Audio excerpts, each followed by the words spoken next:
Blington, and you're watching The Fifth Quarter, our Friday night wrap-up show where we talk about what's happened in Texas high school football around the greater Houston area. Let's kick it off tonight with last year's state champions. They didn't want to lose another game.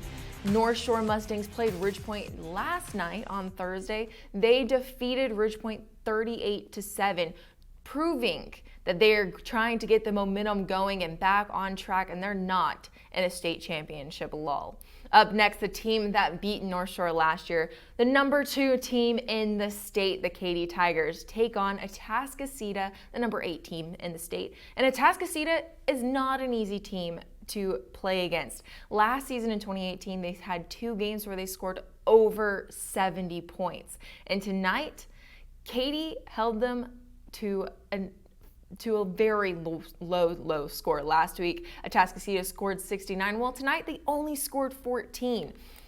Katy was up 42-7 at the half. Atascocita in the third quarter decided they wanted to try to keep it going. They toughened up their defense, not allowing Katy to score at all, and they scored a touchdown. It was 42-14.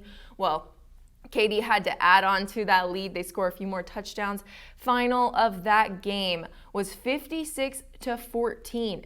5 guys for Katy tonight had touchdowns. A few other big games that we had around the Houston area. Cy Ranch played Austin Westlake. You know, Todd Dodge is the head coach of Austin Westlake. He is a staple of Texas high school football. Not only has he coached at Westlake, a huge school in Texas, but he also coached at South Lake Carroll when they won all of those national titles in the early 2000s. Westlake defeated Cy Ranch tonight 35-7. Up next, we have Shadow Creek versus Magnolia. Shadow Creek is now 2-0 on the season as they defeated Magnolia tonight 49-0. Our game of the week was the Woodlands versus Lamar. Let me check the score on that game. Both of these teams were trying not to go 0-2 on the season as they lost to their opponents last week in very tough-fought games. But the Woodlands win tonight, 31-10 over Lamar. That was going to be a really good game. Both those defenses are tough teams. Katy Tompkins played Klein Cain. Tompkins won 42-24 on that one. Let me see. You know, Houston had some amazing games tonight. They had another game, Allen versus Dickinson. Dickinson went up to Allen to go play that one. We're going to have a live FaceTime interview from that game here in a few minutes. And when we come back, we're going to have the producer of Houston Inside High School Sports, Robert Sheik, on. We'll be right back. Don't forget to catch our extended coverage of the high school football season each week on The Warm-Up, presented by your local Houston area Geico agents. We will get you ready for all the action this Thursday on all our social media outlets.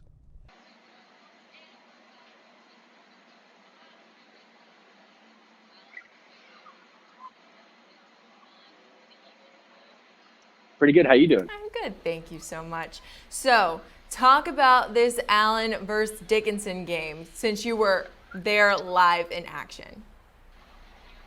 Yes, Dickinson struggled a little bit in this one. They had some opportunities to control the game a little bit and had a lot of penalties that kind of set them back. A lot of just little stuff like false starts, holdings that they would pick up a first down through the air and then a holding call would bring it back. And that really hurt them. They went down 28-14 at half. So what was the final score? I haven't updated anybody on what the score was or anything along that lines. I was going to leave that all to you. Yes, final score was 38-24 Allen, so it was a 10-10 even second half, but Dickinson started off a little sloppy and went down 28-14 in that first half, which is where they kind of lost the game a little bit. So, you know, Dickinson is one of those teams that's always a pretty good team in the Houston area. You know, talk about some of the key pieces that they had and what you saw from them from a good standpoint tonight. Mike Welch made plays when he had to. He struggled a little bit, went 12 of 25 through the air, did have 2 touchdowns, I believe. Dickinson struggled a lot in this game with injuries. They had at least 4 that I could count, and Welch went off at one point, and I don't know what the story is with him, but they moved the ball well. They scored on the opening play of the game, 80 yards through the air, 70, 80 yards through the air. And they proved that they can hang with some of the top talent in the state. Allen's ranked third in the state, and they proved that they could hang within a score or two of them all game. So, Matt, I've got a little bit of a surprise for you if you haven't been paying attention to Houston, Texas high school football tonight. But Katy defeated Atascocita 56-14. What are your thoughts on that? I did see that. I was on the sidelines here in Allen, and looked down at my phone during a break in the action and saw that Katy was up 42-7 at one point. And I mean, you should have seen the look on my face. It was priceless. Katy is really established their dominance as maybe one of the top teams in the state. Not one of the top teams, maybe the top team in the state, by going to North Shore, winning that game, and then absolutely boat racing a really good Atascocita team tonight. So, have you gotten the chance to look at some of the different scores around the area tonight other than Atascocita, Katy? Not a ton of them, but that one definitely stood out to me. You know, another game that we had that you might be a little bit surprised about was Woodlands-Lamar. The Woodlands defeated Lamar 31-10. I thought with those two defenses that would be a little bit closer game and not as high scoring for the Woodlands. Yeah, and that's a nice bounce back for the Woodlands, too, after their week one loss to Cy-Fair, I believe. Most definitely. Do you have any closing thoughts before we wrap this segment up? Closing thoughts. I wrote in our Monday morning article that Dickinson, this was a great test for them to come up here and see where they measure up against the top talent in the state. Obviously, Allen's been to the state semifinals each of the last 7 years, which is impressive to be in the top 4 out of 100-plus teams in 6A Division I. And you know, it's a 14-point loss, but I think that they proved that they can hang with the top talent in the state. That's probably my my top thought of the night is, Dickinson, they might not be able to beat that top 5 talent, but they can get close and they can definitely hang. Awesome, Matt. Well, thank you so much. Thank you. We'll be right back with the fifth quarter. Watch Inside High School Sports to catch this week's Chevy Spotlight, brought to you by your Houston area Chevy dealers. Visit your nearest Chevy dealer to test drive their award-winning products. With the fifth quarter, and our Chevrolet's Inside High School Sports producer, Robert Sheik, is on the phone with us tonight. Robert, how are you doing? Doing fantastic, Ashley. How about yourself? I'm good. Thank you so much. So, what have you seen in week 2? What did you have your eyes on in week 2 of Texas high school football in the Houston area? Well, it's a busy night. Obviously, Katy Atascocita, maybe the marquee matchup. Our game of the week, actually, this week, that you'll see tomorrow morning on Inside High School Sports on KHOU 11, is the Woodlands against Lamar. And the Woodlands really made a statement. Opening kickoff, returned for a touchdown, and the Woodlands never really looked back from there.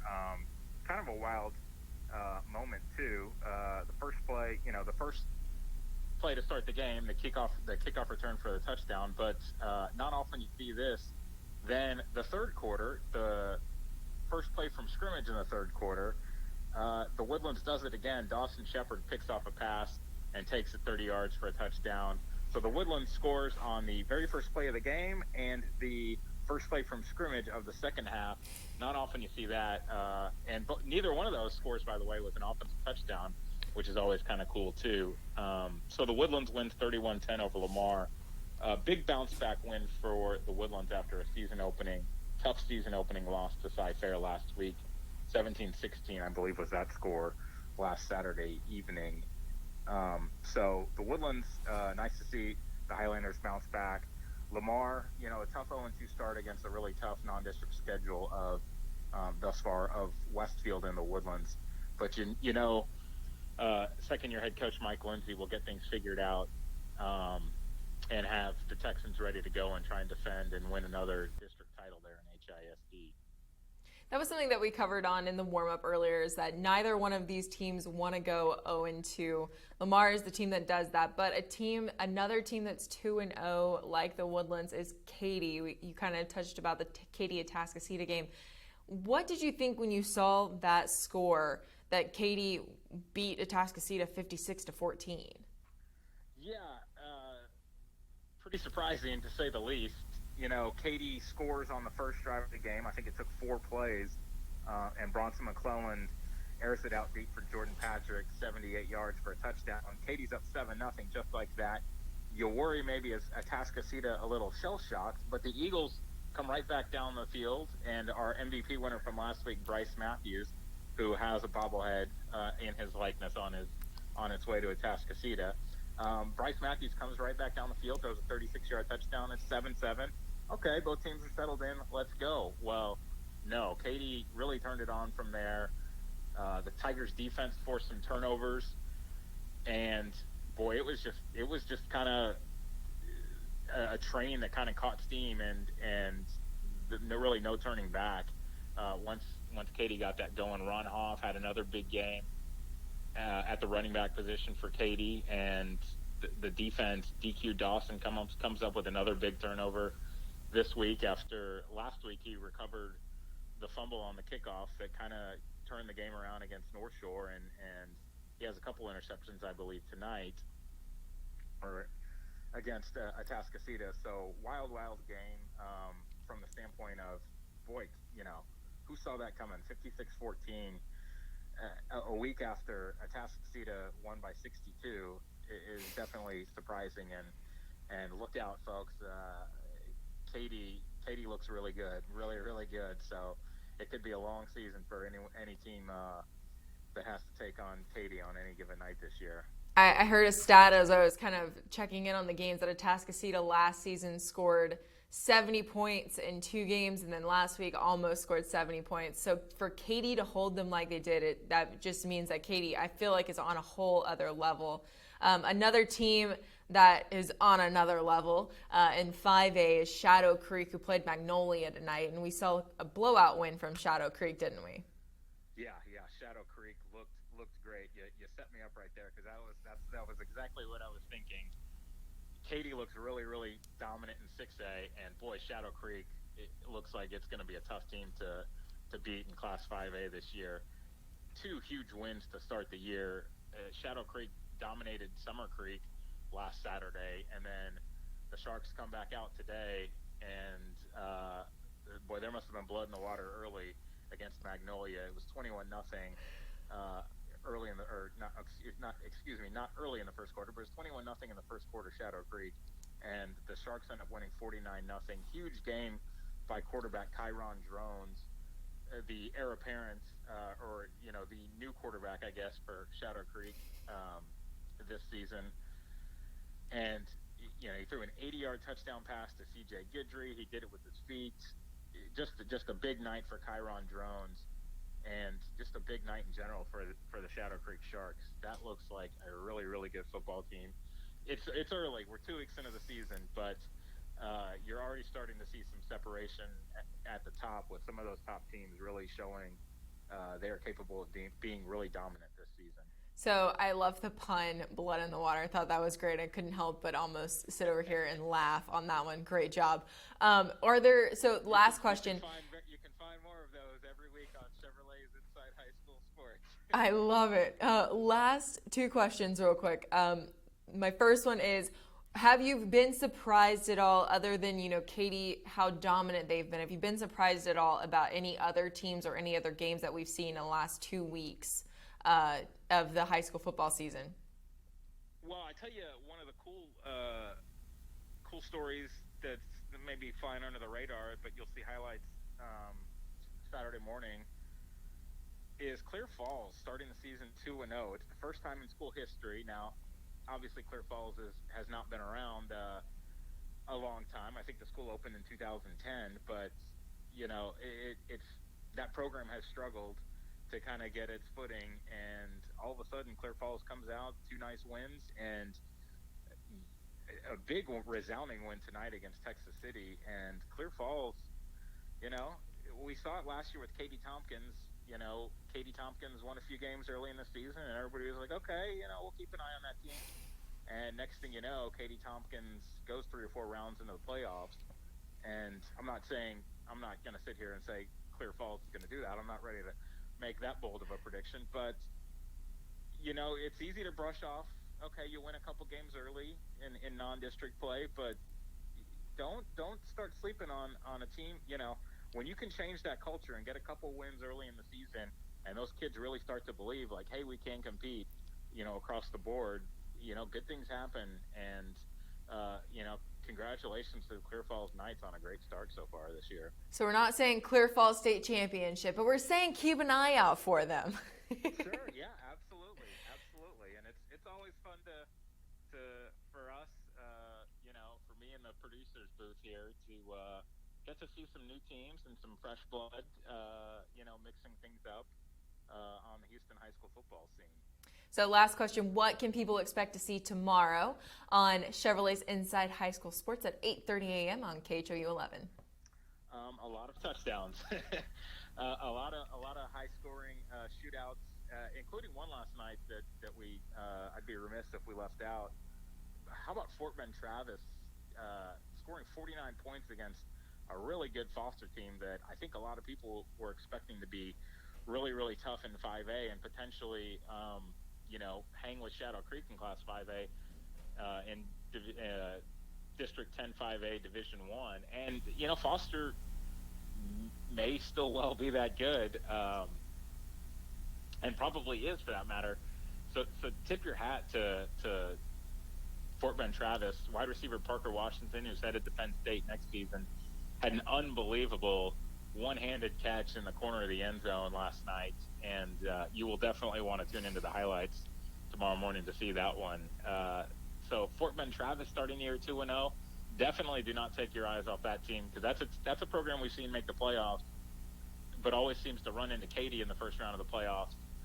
If you can find a way to not play Katy in the first round, then maybe you can go win a few games. And so that's definitely one more game you'll want to check out tomorrow morning for sure. Awesome. Well, Robert, thank you so much for your time tonight. All right. Thank you, Ashley. We're excited to see the show tomorrow, but thank you so much for watching the fifth quarter here tonight. You'll be able to see all of the highlights and more on Chevrolet's Inside High School Sports tomorrow at 8:30 a.m. on KHOU. I'm Ashley Billington, and thank you for watching.